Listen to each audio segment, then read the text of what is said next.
Health tips, मैं doctor Sandeep Gupta. आज हम बात करेंगे प्लेटलेट्स के बारे में। हमारे ब्लड में 3 तरीके की सेल्स होती हैं, red blood cells, white blood cells और प्लेटलेट्स। रेड ब्लड सेल्स होती हैं वो ऑक्सीजन ले जाने का काम करती हैं टिश्यूज़ में। वाइट ब्लड सेल्स हमारे बॉडी का डिफेंस को करती हैं। और प्लेटलेट्स जो होती हैं, जहाँ पर भी चोट लगती है, जहाँ पर भी इंजरी होती है, वहाँ पर वहाँ थ्रोम्बस बनाने का काम करती है, क्लॉट बनाने का काम करती है। शुरुआत में एक नेट सा बनाती है प्लेटलेट्स का, उसके बाद उसके ऊपर क्लॉट जम जाता है, और जब क्लॉट जम जाता है तो बाद में उसको धीरे धीरे लिक्विफाई भी प्लेटलेट्स ही करती हैं। उसमें से कई केमिकल्स निकलते हैं, यानी कि थ्रोम्बस बनता है, क्लॉट बनता है, और फिर जब ब्लीडिंग बंद हो जाती है तो फिर क्लॉट को डिसॉल्व भी करती हैं। तो इस तरीके से प्लेटलेट्स अगर नहीं होंगी तो हमारी बॉडी से हर जगह से ब्लीडिंग होनी शुरू हो जाएगी। प्लेटलेट्स हमारी ब्लड में करीब 1.5 लाख से लेकर 4 लाख पर माइक्रोलीटर तक होती हैं। जब 1.5 लाख से नीचे प्लेटलेट चली जाती हैं तो हम इसको कहते हैं थ्रोम्बोसाइटोपिनिया या प्लेटलेट कम होना, और 4 लाख से जब ऊपर चली जाती हैं तो हम इसको कहते हैं थ्रोम्बोसाइटोसिस या प्लेटलेट अधिक होना। आज हम बात करेंगे मेनली प्लेटलेट लो होने के बारे में, यानी कि थ्रोम्बोसाइटोपिनिया के बारे में। थ्रोम्बोसाइटोपिनिया के कई कारण होते हैं, जिसमें से इंडिया में मेन कारण जो है वो है विटामिन B12 और फोलेट डेफिशिएंसीज की वजह से। विटामिन B12 मेनली या तो नॉनवेज डाइट में होता है या फिर मिल्क प्रोडक्ट्स में होता है, और ये दोनों ही चीज़ें इंडिया में बहुत कम ली जाती हैं। तो इसलिए विटामिन B12 और फोलेट डेफिशिएंसी इसका प्लेटलेट कम होने का मेन रीज़न है। दूसरे नंबर पर आता है कि अल्कोहल का कंजम्पशन अगर हम बहुत ज़्यादा करते हैं तो उसकी वजह से भी प्लेटलेट्स कम हो सकती हैं। कई तरीके के वायरल इन्फेक्शंस जो होते हैं वो भी प्लेटलेट्स कम करते हैं, जैसे डेंगू भी उसमें से एक है। डेंगू में प्लेटलेट्स बहुत क्रिटिकली लो लेवल पर चली जाती हैं, यानी कि 20,000 या 10,000 से नीचे भी चली जाती हैं। टाइफाइड में भी प्लेटलेट्स कम हो जाती हैं। मलेरिया में बहुत ज़्यादा प्लेटलेट्स कम हो जाती है, और जब हम कभी कैंसर में कीमोथेरेपी देते हैं तो उसमें भी प्लेटलेट्स कम हो सकती हैं। कई तरीके के कैंसर्स में जैसे ल्यूकीमिया और लिम्फोमास में भी प्लेटलेट्स कम हो सकती है। डेंगू फीवर जो होता है वो इंडिया में एंडेमिक है। साउथ में और वेस्ट में, जहाँ पर गर्मी ज़्यादातर रहती है, कोस्टल एरियाज़ में, वहाँ पर सारा साल ही डेंगू होता रहता है, छुटपुट केसेस आते रहते हैं।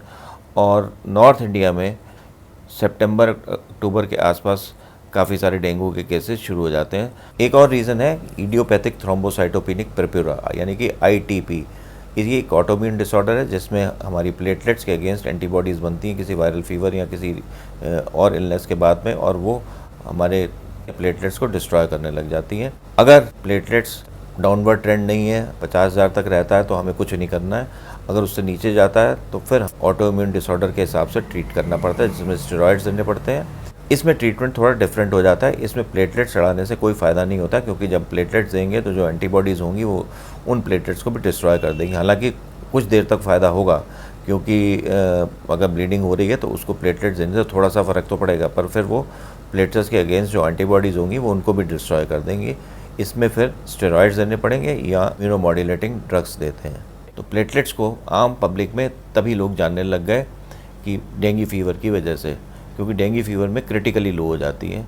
ये ठीक है कि कुछ स्टडीज़ ये कहती हैं कि पपीते के पत्ते का एक्सट्रैक्ट और कीवी प्लेटलेट्स को बढ़ाने में मदद करता है, पर इसमें प्लेटलेट्स कम होने का रीज़न भी देखना चाहिए। अगर आपकी प्लेटलेट न्यूट्रिशनल डेफिशिएंसीज की वजह से कम हो रही है तो प्लेटलेट्स इनकी वजह से बढ़ सकती है। पर अगर प्लेटलेट न्यूट्रिशनल डेफिशिएंसी की वजह से ना कम होके, या तो कीमोथेरेपी की वजह से कम हो रही है, या कैंसर की वजह से कम हो रही है, लिम्फोमा या ल्यूकीमिया की वजह से, या फिर डेंगू फीवर की वजह से, बोन मैरो सप्रेशन की वजह से कम हो रही है, तो हम जब तक उसके कारण को ठीक नहीं करेंगे तो वो प्लेटलेट्स नहीं बढ़ेंगे। डेंगू फीवर में जो होता है वो प्लेटलेट्स जो होती हैं वो बोन मैरो को सप्रेस कर देते हैं, जिससे प्लेटलेट्स बननी भी कम हो जाती हैं, और कई केसेस में WBC भी कम हो जाती है, यानी वाइट ब्लड सेल्स भी कम हो जाती हैं। डेंगू फीवर में प्लेटलेट्स जब कम होती हैं तो वो उसकी रिकवरी अपने आप होती है। बॉडी का इम्यून सिस्टम हमारे डेंगू को ठीक करता है, और जब बोन मैरो सप्रेशन ख़त्म हो जाता है तो प्लेटलेट्स अपने आप बढ़ने लग जाती हैं। अब हम आते हैं कि कितनी प्लेटलेट काउंट कम होने पर हमें चिंता करनी चाहिए। प्लेटलेट काउंट, जैसे कि मैंने नॉर्मल कहा, नॉर्मल 1.5 लाख से लेकर 4 लाख तक होती है। पर अगर आपकी प्लेटलेट काउंट 1,20,000 है तो क्या आपको चिंता करनी चाहिए? अगर प्लेटलेट कम हो रही है तो आपको उसका रीज़न ढूंढना चाहिए कि अगर न्यूट्रिशनल डेफिशिएंसी की वजह से, विटामिन B12 या फोलेट की वजह से, तो उसे ठीक करें। अगर कीमोथेरेपी चल रही है तो उसको थोड़ी देर के लिए रोकें, फिर दोबारा दें। और अगर लिम्फोमा या ल्यूकीमिया की वजह से तो उसे ठीक करने की कोशिश करें। तो तभी प्लेटलेट्स बढ़ सकती हैं। हाँ, न्यूट्रिशनल डेफिशिएंसीज़ की वजह से है तो हम विटामिन B12 और फोलेट दे के ठीक कर सकते हैं। कीवी है या पपीते के पत्ते का रस है, ये हेल्प कर सकता है। पर डेंगू फीवर में इन चीज़ों का कोई भी रोल नहीं है। 50,000 तक प्लेटलेट काउंट अगर आ जाती है तो ब्लीडिंग होने की संभावना नहीं रहती है बिल्कुल भी।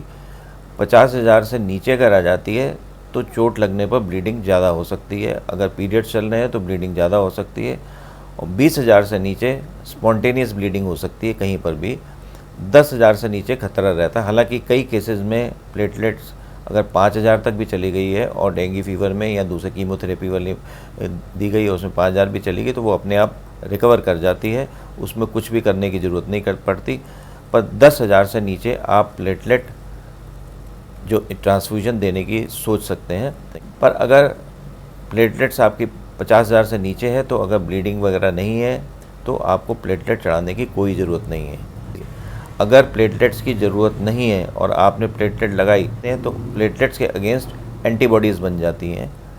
जब एंटीबॉडीज़ बन जाती हैं तो वो प्लेटलेट्स को डिस्ट्रॉय करने लग जाती हैं या फिर प्लेटलेट्स को काम करने से रोकती हैं। तो आपका नंबर ऑफ़ प्लेटलेट्स तो बढ़ जाएंगी पर प्लेटलेट्स क्लॉट नहीं बना पाएंगी। तो आज का वीडियो बनाने का मकसद यही था कि प्लेटलेट्स के बारे में आपको थोड़ी जानकारी मिले। डेंगू फीवर में प्लेटलेट्स में जब आप परेशान हो जाते हैं वो नहीं होना चाहिए। प्लेटलेट्स अगर 50,000 तक भी है तो वो अपनी रिकवरी कर जाएगी, पर उसको वॉच करते रहना चाहिए, देखते रहना चाहिए कि कहीं क्रिटिकली लो लेवल पर तो नहीं जा रही जिसमें प्लेटलेट्स लगाने की ज़रूरत हो। प्लेटलेट्स आजकल 2 तरीके की आती हैं। प्लेटलेट्स एक सिंगल ट्रांसफ्यूजन भी होता है और हम सिंगल डोनर से भी 8-10 के बराबर प्लेटलेट्स ले सकते हैं। प्लेटलेट्स की लाइफ क्योंकि 1 से 3 दिन तक होती है और अगर हम ट्रांसफ्यूज करते हैं तो मुश्किल से 1 या 1.5 दिन के आसपास होती है। अगर रिकवरी प्लेटलेट्स की खुद नहीं होगी अपने आप तो प्लेटलेट्स फिर गिर जाएंगी। ये मैं डेंगू के रेफरेंस में बात कर रहा हूँ या किसी भी प्लेटलेट कम होने के बारे में बात कर रहा हूँ। आज बस इतना ही, फिर कभी किसी वीडियो के साथ मिलेंगे। मेरी वीडियो को शेयर, लाइक और सब्सक्राइब जरूर करें। नमस्कार।